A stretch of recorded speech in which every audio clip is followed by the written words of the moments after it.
2010s. A new retro fetish is emerging in the form of a genre known loosely as retro new wave.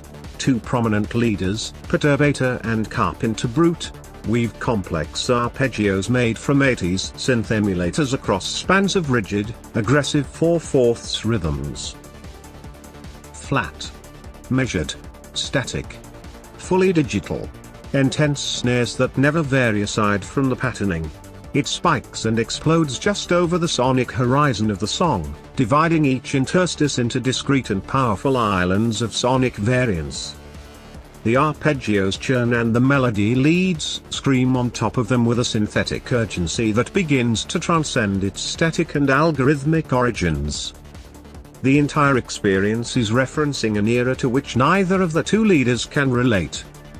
Due to their young age, the 80s aesthetic was one they could only retroactively study and experience, and so it was tempered by a strong amount of nostalgic feedback from those who captured and recorded this era for the future generations. Because each of these artists reference a time in which they didn't actually experience, they ultimately reference a time that never quite actually existed. And in this way, their work serves to document a celebration of digital intervention that never actually occurred.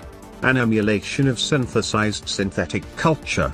In the 80s, the use of digital material was celebrated but always tempered by the presence of the organic.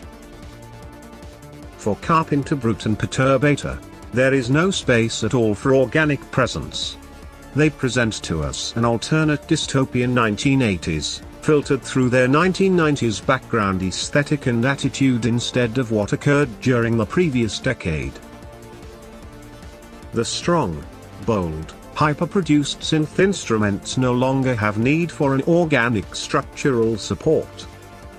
They create their own time and their own space and reference only themselves. This implosive approach to materiality represents the same sort of excessive, overt celebration of the digital material that can be in the aforementioned examples from the 90s. Why this regressive approach to the creation of music?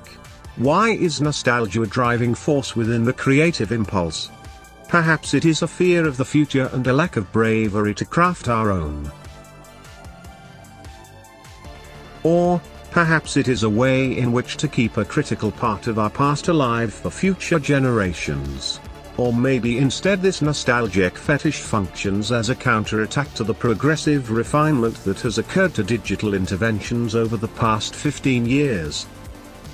The post-millennium era is marked by an attempt to tame digital material and force it to assimilate into various simulacra meant to reference and support organic material. The refinement represents a regression that goes back into the 1970s era, digital material as the invisible force existing solely to augment and uplift organic material. Carpenter Brut and Perturbator, whether or not they intentionally wish to, function as critical disruptors in this pattern. By creating work that is fully digital and celebrating the overt presence of the synthetic and the digital, they present us with an ideology that goes back to 90s and starts where it left off. A progressive celebration and advancement of the digital medium as its own, discrete medium. These musicians attempt to participate in the promotion of the digital as its own standalone self and not as a lesser substitute for organic material. Here Greenbergian formalism meets technology and, through specific corridors, we can find evidence of the application of digital material in its fullest, autonomous capacity.